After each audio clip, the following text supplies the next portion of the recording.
تو وہ کس طرح سے اپنا تحفظ کر سکتے ہیں. خبر کی جو ہے وہ سینٹیٹی کو برقرار رکھنے کے لیے کس طریقے سے خبر بھی چلی جائے, خبر بھی لوگوں تک پہنچ جائے, کیونکہ ہم تو عوام کے نمائندے اس طرح سے نہیں ہے کہ ہمیں کوئی ووٹس دے کے منتخب کیا جاتا ہے یا ہمیں کوئی سرکار تنخواہ دیتی ہے. ہم تو اپنے ادارے سے تنخواہ لے کے اپنے ادارے کے وسائل پر گزارا کر کے ادارے کی جو ہے سپورٹ کے ساتھ ہم خبر حاصل کرتے ہیں اور عوام تک پہنچا دیتے ہیں. یہ ہمارا کام ہے. اس کے لیے ادارے نے اپنی بڑی کاوش کی ہے اور اس کا پریسیڈنٹ سیٹ کیا ہے اس میڈیا انڈسٹری کے اندر پچھلے 12 سالوں 11 سالوں کے اندر, کہ ان جرنلسٹوں کو جو کہ انتہائی اچھے حالات میں کام کریں یا انتہائی برے حالات میں کام کریں. اور میں آپ کو بتاؤں کہ ہم نے کراچی سے لے کے کوئٹہ تک, پشاور, اسلام آباد, لاہور اور دیگر جو ریجن کے ہمارے جو ریجنل جو ہمارے بیورو آفیسز ہیں وہاں پہ بھی ہم نے ٹریننگ کا جو ہے وہ اس کو آگے بڑھایا. تو یہ کاوش ادارے کے ساتھ ساتھ جو صحافی ہیں جیسے میرے جیسے ہم لوگوں نے بھی اس میں اپنا کردار ادا کیا ہے, اور ہم نے بھی بھرپور کوششیں کی ہیں تاکہ کسی نہ کسی طریقے سے اس معاملے کو سیکیورٹی کی حد سے نکال کے ایک ایسا سسٹم کے اندر لایا جائے کہ یار لوگ محسوس کریں کہ ان کو تحفظ مل رہا ہے.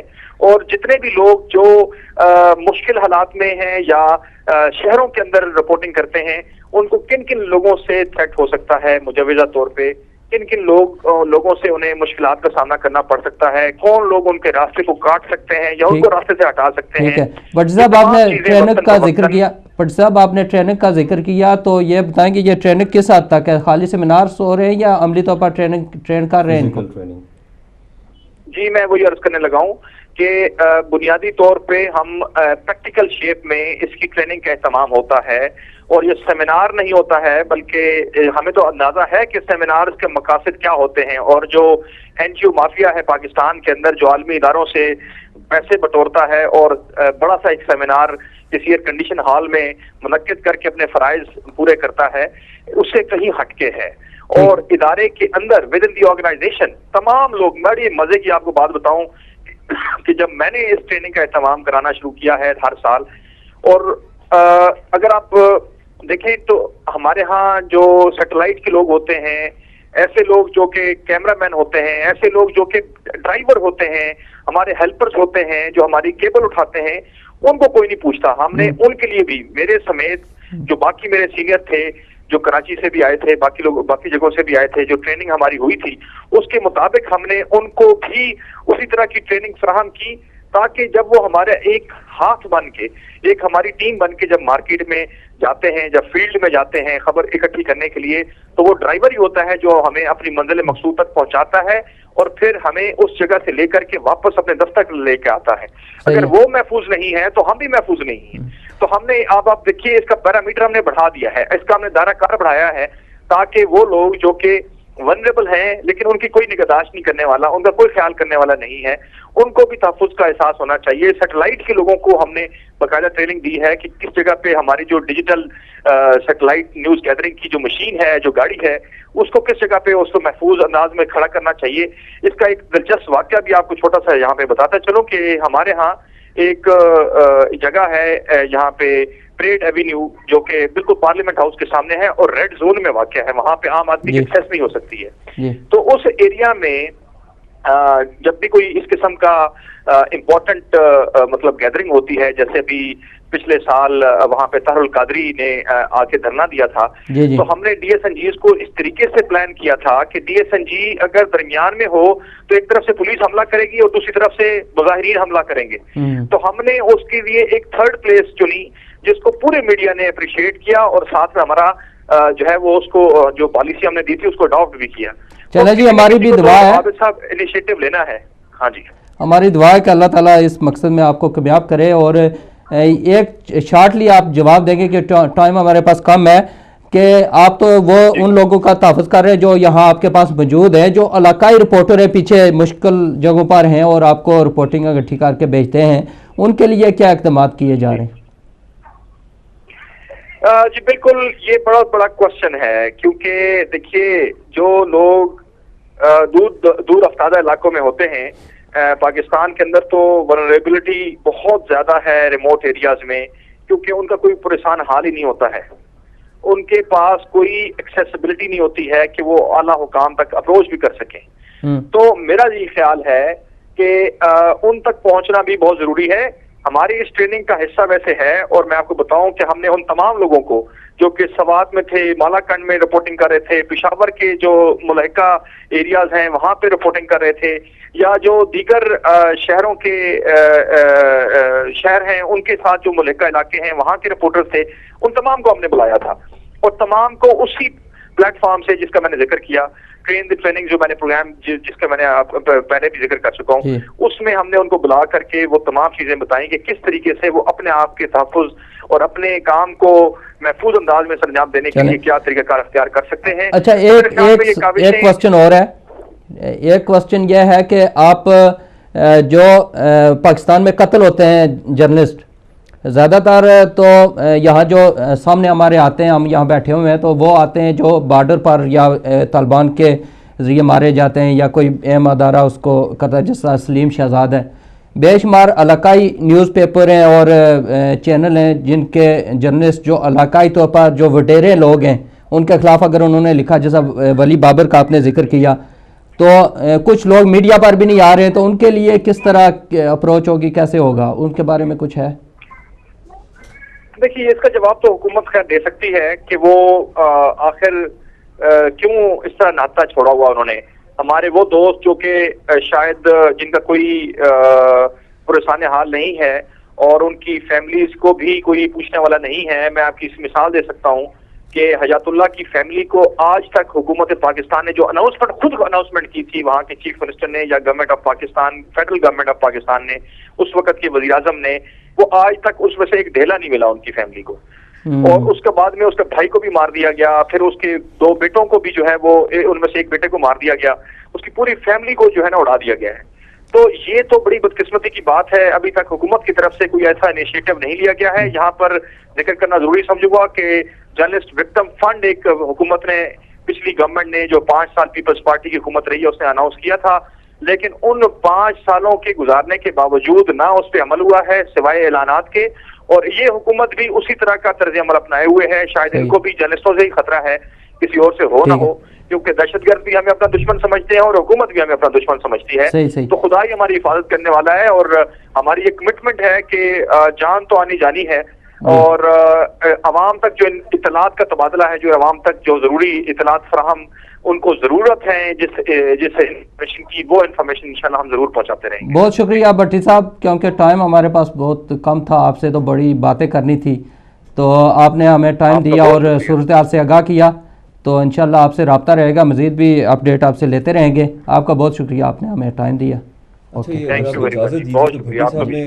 بڑے امپورٹنٹ پوائنٹ کی طرف توجہ دلائی کہ ایک تو جس کے خلاف ہم رپورٹنگ کر رہے ہیں. ایک منٹ, یہ آ گیا ہمارا ٹائم بریک کا. بریک کے بعد جب دوبارہ آئیں گے تو, کیونکہ آپ نے تو چلے جانا ہے, آپ تھوڑا سا 1 منٹ میں اپنا وہ بتا دیں جو آپ کا تھوڑا بہت ہے اس سلسلے میں, کیا کرنا چاہیے. ایسے بیسکلی بات یہ, پاکستان میں سارا ٹوٹل ہے لپ سروس, نہ کوئی وہاں کے مطلب کوئی انسٹیٹیوشن ہے یا کوئی مطلب پالیسی ہے, مطلب there is nothing there for journalist. Journalism کو ایک سیکنڈ کلاس پروفیشن سمجھا جاتا ہے. مطلب you don't get the same importance جو باقی مطلب ڈاکٹر ہو, انجینئرز ہو, وہ مطلب امپورٹنس ہی نہیں دی جاتی. اور بات یہ ہے کہ ہاں جی, بات جیسے بھٹی صاحب نے کہا, اعلانات تو بہت ہو جاتے ہیں کہ ہاں جی اتنے پیسے دیں گے, یہ فیسلٹی دیں گے, آفٹر دیٹ کیا کہتے ہیں, رات گئی بات گئی, دیر از نو. چلے جی, آپ کا وہ تجربہ رہا ہے افغانستان کا بھی, آپ نے ذبح ہوتے ہوئے اپنے ساتھی کو دیکھا, تو جب اس کو ذبح کر رہے تھے آپ کے کیا جذبات تھے؟ بس بیسیکلی بات یہ ہے کہ ہاں جی مطلب بندہ اس وقت خدا یاد آتا ہے, بندہ سوچتا ہے یار میں کدھر پھنس گیا ہوں. اچھا, مطلب آپ ٹرائی کرتے ہیں کہ مطلب یو ڈوئنگ جو جاب کر رہے ہیں, مطلب اپنے ملک کے لیے, اپنے عوام کے لیے کوشش کرتے ہیں کہ ہاں جی ان کو پتہ لگے, لیکن یہ ہے کہ مطلب at the end of the day اس کا مطلب صلہ نہیں ہے. ایک شارٹ سا جواب دینا. ایک ہماری اطلاعات کے مطابق, میں تو افغانستان کی گیا نہیں ہوں, جب وہاں طالبان کی گورنمنٹ تھی تو نماز کا وقت ہوتا ہے, ساری ٹریفک ہر چیز جام ہوتے جاتی تھی. ایک مسجد میں نماز پڑھی, اس کے بعد جب اگلی مسجد تک 1 کلومیٹر 2 کلومیٹر آگے گئے تو پھر نماز کا ٹائم ہوا, وہی نماز, ایک نماز کتنی بار پڑھی جاتی تھی سفر کا؟ مطلب ہمارے ساتھ خود یہ مطلب ہوا ہے کہ مطلب ایک نماز ہم نے 3 دفعہ پڑھی. یہی ظلم و زیادتی ہوتی ہے جس کی وجہ سے, جس کا ان کو خمیزہ بھگتنا پڑا. تو یہی ہم بھی سوچ رہے تھے ان کو کیا مصیبت آئی کہ اتنے وہ بم گر رہے ہیں اور یہ مصیبت وہ قدرتی طور پر بھی ہوتا ہے اور کسی نے کسی کے ذریعے ہوتا ہے. تو آپ کا بہت شکریہ, آپ یہاں تشریف لائے. ہم وقفے کے بعد کیونکہ دوسرے مہمان ہمارے ساتھ ہوں گے تو آپ نے ہمیں ٹائم دیا. ناظرین کیونکہ وقت ہو گیا بریک کا, اور بریک کے بعد جب دوبارہ آئیں گے تو ہمارے ساتھ سینئر جرنلسٹ طاہر چودھری صاحب موجود ہوں گے اور ان سے دلچسپ قسم کی گفتگو کریں گے جرنلسٹ کے حوالے سے. ملتے ہیں بریک کے بعد.